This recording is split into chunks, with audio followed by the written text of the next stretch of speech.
Welcome students, standard 6. आपला विषय आहे जनरल सायन्स. पहिलं प्रकरण आहे नॅचरल रिसोर्सेस. आता नॅचरल रिसोर्सेसमधील तिसरा पॉईंट आपण आत्ता घेणार आहोत, लँड. लँड म्हणजे जमीन. पहिलं आपण एअर पाहिलं, दुसरं वॉटर पाहिलं. आज आपण घेणार आहोत तिसरा लँड. आता ह्या लँडचं स्ट्रक्चर म्हणजे आपण त्याची रचना पाहणार आहोत. पिक्चरमध्ये तुम्हाला त्याची रचना दिसत आहे बघा. वरचा जो सगळा टॉप मोस्ट लेअर आहे त्याला म्हणतात ह्युमस. ह्युमस म्हणजे असा लेअर की तो बायोटिक फॅक्टरच्या डिकम्पोजिशनने तयार होतो. बायोटिक फॅक्टर म्हणजे कसले? सजीव. सजीव म्हणजे वनस्पती आणि प्राणी, ॲनिमल्स अँड प्लांटचे जे रिमेन्स असतात. रिमेन्स म्हणजे मृत झालेले अवशेष असतात. त्याचं डिकम्पोजिशन हे मायक्रोब्स म्हणजे सूक्ष्मजीव यांच्याकडून घडवून ह्युमस हा टॉपमोस्ट लेअर तयार होतो की त्या लेअरमध्ये पाणी धरून ठेवण्याची जी क्षमता असते ती सगळ्यात जास्त असते आणि त्याच्यामुळे that layer holds the water and so that layer is the fertile layer. म्हणजे तो अतिशय सुपीक लेअर मानला जातो. त्याच्या खाली जो लेअर आहे तो लेअर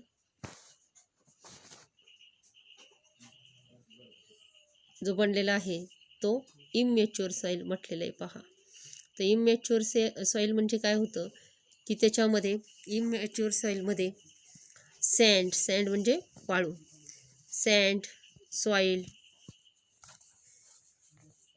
असे घटक असतात. अजून त्याच्यामध्ये sand, soil, rocks and small particles अशा प्रकारचे ते कॉम्पोनंट्स असतात. त्याच्या बिलो जो लेअर आहे तो लेअर आहे सॉईल आणि स्मॉल रॉक्सचा, म्हणजे छोटे छोटे रॉक्स म्हणजे खडक असे ते पार्टिकल्स आहेत. आणि सगळ्यात बॉटमचा जो लेअर असतो त्याला म्हणतात बेड रॉक. तर ह्या बेड रॉकमध्ये काय आहे? बेड रॉकमध्ये सगळ्यात तळाचा जो थर आहे तो बेड रॉक. तर त्याच्यामध्ये मोठाले हे खडक आपल्याला आढळून येतात. तर ह्या ठिकाणी हा जो लेअर आहे हा लेअर तुम्हाला रेड कलरचा दिसतो. This colour is depend upon the colour of that rock. म्हणजे जशा प्रकारची त्या ठिकाणी माती असेल, जशा प्रकारचे ते खडक असतील, तशा प्रकारची ती माती असते, तशा प्रकारचा तिचा कलर असतो आणि टेक्स्चर असतं. टेक्स्चर म्हणजे त्याला मातीची काय म्हणायचं त्याला, मातीचा कस नाही म्हणत त्याला, टेक्स्चर. त्या ठिकाणी मातीचा टेक्स्चर म्हणजे मातीचा पोत असं त्याला म्हणतात की माती किती सुपीक आहे, किती नापीक आहे, फर्टाईल, इनफर्टाईल असं प्रकारचे ते ह्या मातीवरून ते ठरवलं जातं. टेक्स्चर आपण म्हणतो त्याला म्हणतात मातीचा पोत. टेक्स्चर म्हणजे पोत.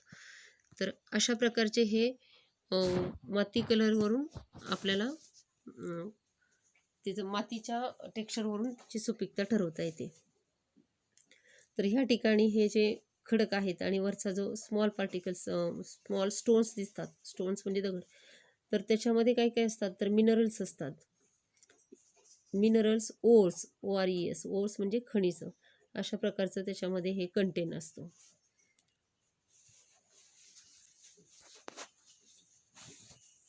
हे जो लेयर्स आपण दाखवलेले आहेत जमिनीचे, ते जमिनीचे लेयर्स अशा प्रकारे दिसतात तुम्हाला.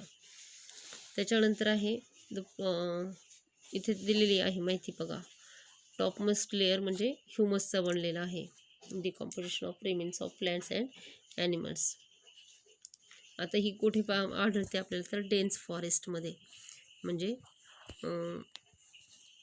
जंगलामध्ये किंवा डोंगराळ भागामध्ये, डोंगरामध्ये ही अशी माती आपल्याला जास्त करून दिसून येते. कारण त्याच्या ठिकाणी डिकम्पोजिशन हे वनस्पतीचं आणि प्राण्यांचं डिकम्पोजिशन म्हणजे विघटन प्राण्यांचं आणि मृत प्राणी आणि ॲनिमल प्राण्यांचं आणि वनस्पतीचं यांचं अवशेषांचं विघटन ही क्रिया त्या ठिकाणी दिसून येते.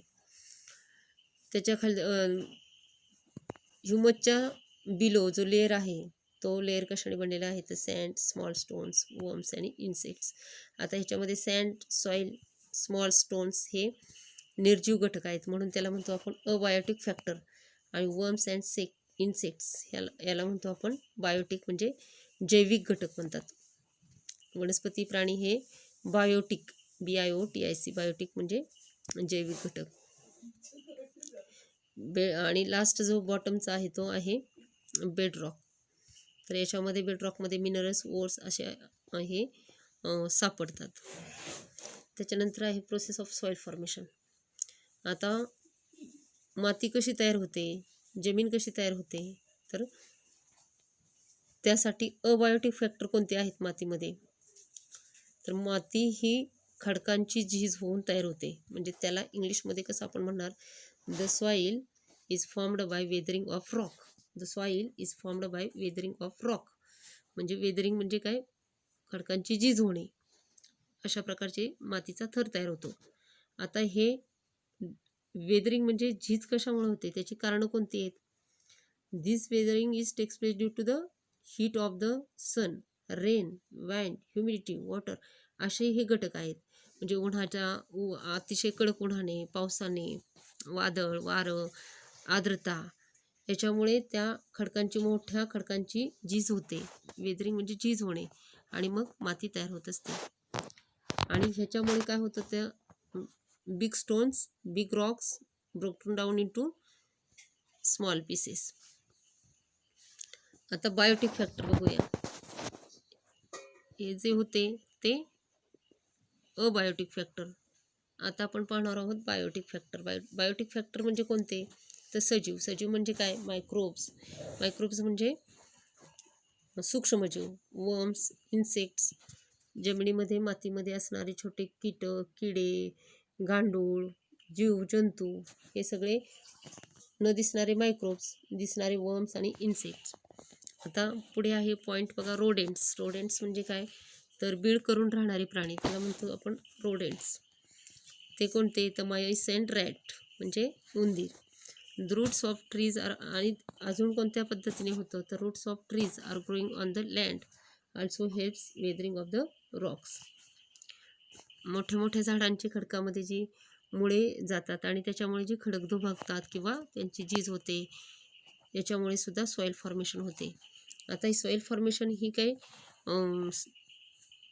लवकर होणारी गोष्ट नाही आहे. This is not the fast process, this is very slow process. अतिशय स्लो म्हणजे मंद गतीने होणारी प्रोसेस आहे आणि कंटिन्युअस. तर 2.5 सेमी जाडीचा मातीचा थर तयार होण्यासाठी जवळजवळ हजारो वर्ष लागतात. म्हणजे it takes about 1000 years for 2.5 cm thick layer to form a mature soil. पुढे आहे सॉईल इरोजन. सॉईल इरोजन म्हणजे मातीची धूप आपण म्हणतो, की अनेक कारणाने माती ही वाहून जाते किंवा वाऱ्याने उडून जाते, त्याच्यामुळे मातीचं इरोजन म्हणजे त्याला मातीची धूप होणे म्हणतात. तर त्याची कारणं आपण पाहतोय. फ्लड्स म्हणजे पूर, स्टॉर्म्स म्हणजे वादळं, ह्युमन ॲक्टिव्हिटीज. आता आपण काय करतोय, मायनिंग म्हणजे काय, की खनिज खणणे, खाणकाम करणे, फॉरेस्ट कटिंग, फार्मिंग अशा प्रकारच्या ह्या कारणामुळे सॉईल इरोजन हे होत असते. आता मग त्याला प्रिव्हेन्शन कसं करता येईल. सॉईल हे आपला नॅचरल रिसोर्स आहे, म्हणजे एक ती साधन संपत्ती आहे. मग तिचं रक्षण करणं, तिचं कॉन्झर्वेशन करणं, प्रिव्हेन्शन करणं हे आपलं महत्त्वाचं काम आहे. तर काय करता येईल त्यासाठी, increase the green cover of the land, tree plantation, फॉरेस्टायझेशन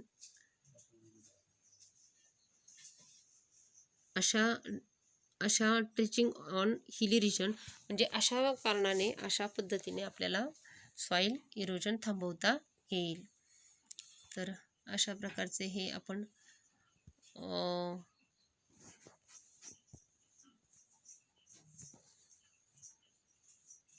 natural resource या प्रकरणाचे पूर्ण आपण